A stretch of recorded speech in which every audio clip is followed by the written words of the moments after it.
Okay, now let's take a look at the app. What we're looking at here is the home page for a large home residential network.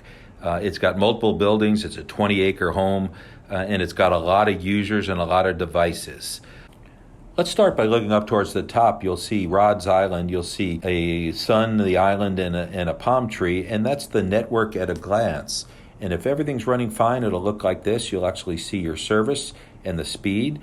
But if something's wrong, you'll see either a yellow exclamation or a red exclamation if you've lost your internet connectivity. And then down towards the bottom, we talked about the hierarchy of the users and devices and groups that Island goes out and maps. The minute we plug in Island, it goes out, maps the network, it does some logic learning, looks at MAC address and OS, and it comes back with an icon and tells you what it thinks that device is, and then you simply name it. So here's the devices on this live network, and I've got it in geek mode. We can keep it in geek mode and we'll see a lot of information, or a homeowner may want to just keep it in normal mode and you'll see just the name and the device, like Alejandro's phone, or Alexa in the basement, or maybe the Amazon Cam in the outdoor kitchen. But let's keep it in geek mode as we go through this so you can see all the specifics. And I've got it in help mode, so there'll be some explanation as well. So devices are not IP addresses with Island. They're actually what they are and how we use them, like Alejandro's phone. We can see that Alejandro is the user. We can see the filters. I'll talk about that in a minute. But the real cool thing is we can actually see what it's been doing in terms of bandwidth use the last 24 hours, the last week, when it was first seen on the network, the MAC address, and some geek things like DHCP reservations, private IP addresses, port forwarding if he's a gamer or you want to forward a port for a reason. So there's a fingerprinting that gets done around the network, and then you name the device, and then you can control and view visibility and control of each device on the network. And that control by device, the part I really love is the events. This is where you have control as a parent or productivity control in a business.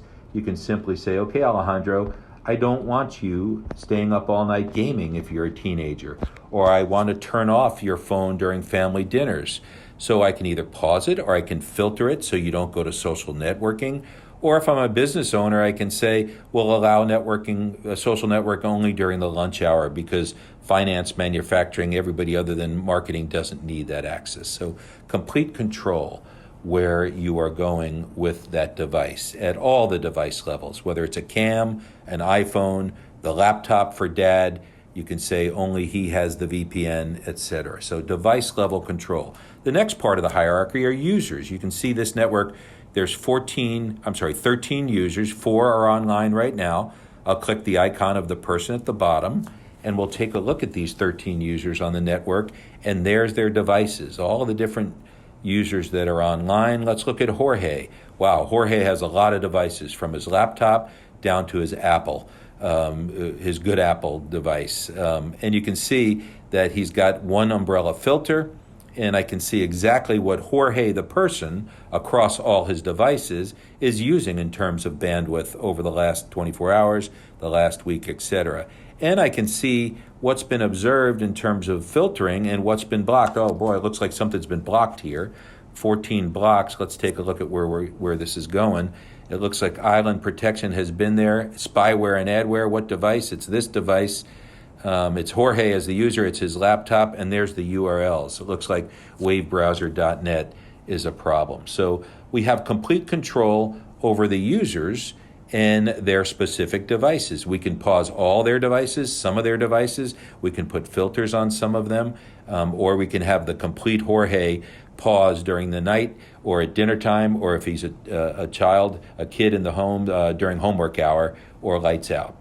So we're on Jorge as a user. Let's create an event for Jorge. Let's pause his internet connectivity on the 20th today from 6:30 to 7:30. So we're going to pause it. I'll select the time. I'll go to 6:30. There we go, 6:30 p.m. Okay, and till 7:30, let's say till 8 o'clock. Let's give him till 8 o'clock. There we go. And he's going to be paused. Okay, I saved that. And I added a scheduled event to Jorge's schedule. And I can see that there's an event there back on the Jorge page. And if I have that set up in notifications, I'll get a notification that there's an event. And then we have groups, and groups can be a combination of users, or they can be devices, users, or a combination of both. So you can see thermostats at the bottom, video equipment, the kids in the middle, cams up at the top. Let's take a look at cams. There's all the cams, from the workshop to the basement to the pool house. I can look at any individual cam. I can see what the cams are doing, if anything's been blocked. I can see what they're doing in terms of bandwidth usage. So groups are really, really powerful, both in the home for a parent to have the family and friends, but also in business for different parts of the business departmental-wise. So that's the hierarchy. You can see on an iPhone, on an Android, or on a laptop through a browser, you have complete control of the network, complete visibility of the network, not with complex addresses like 192.10.78. whatever. You've got it what it is, the device, what they may be named, the users, who they are, and the groups, what you create. So it's complete control and visibility. Also, we've got security. I love this part. Security, we've got umbrella filters. It fits with protecting you while you're on the island. But right out of the box, we've got protection as soon as you boot up from botnets and hacking and malware sites and phishing and spyware and adware. That's always blocked. And then we do the work for the user, whether it's in the home or in the small business, in terms of content categories. They don't have to go out and look at every social network site or mature content site and decide what they want to allow or block. We provide that through a service called WebRoot. It's all included in the island price. And you'll see pornography, but also cheating and cult and racism and other things that may be questionable for the family or for the business to allow access to. And then there's entertainment and business and ads and other categories that you can choose that we do the work for. Or you can do custom filters and say, these URLs, this group, I want to create my own filter group and make sure that my family or my business doesn't have access there.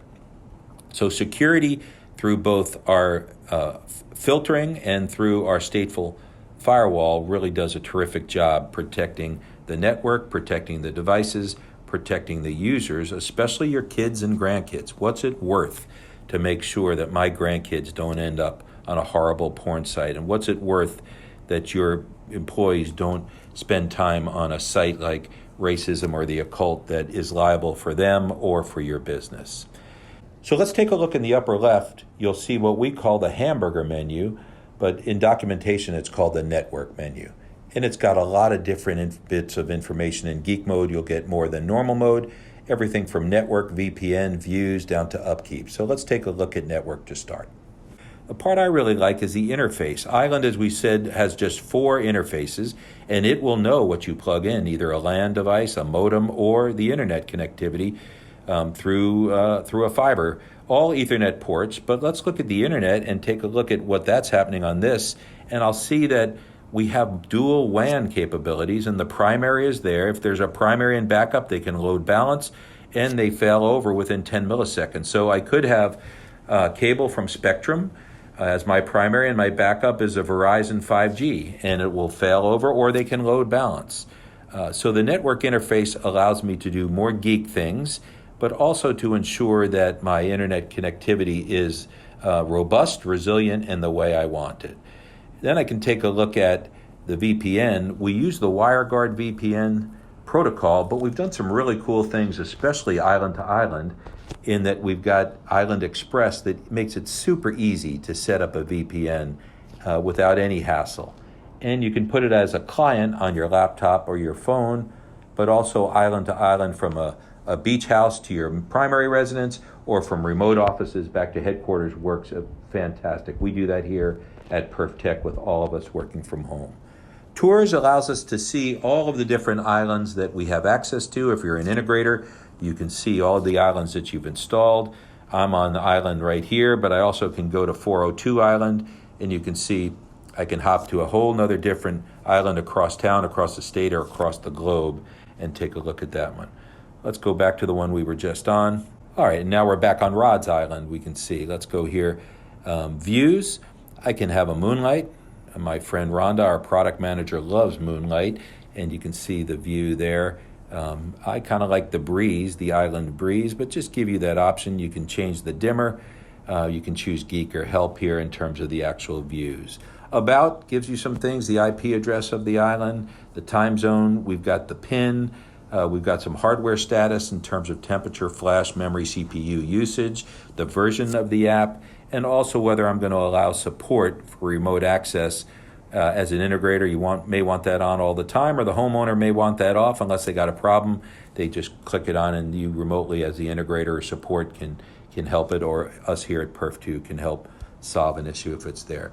And then upkeep is the ability to do some auto cleanup, auto update, reboot your island, and a really elegant way to back up and restore the island. The last thing I want to share is notifications. I love notifications. Just think about the ability to know real time when new devices are on the network, or when devices go offline, a camera that's really important to me, or the amount of volume that I expect the bandwidth to have, or users that pop up and pop off, or filters or interfaces.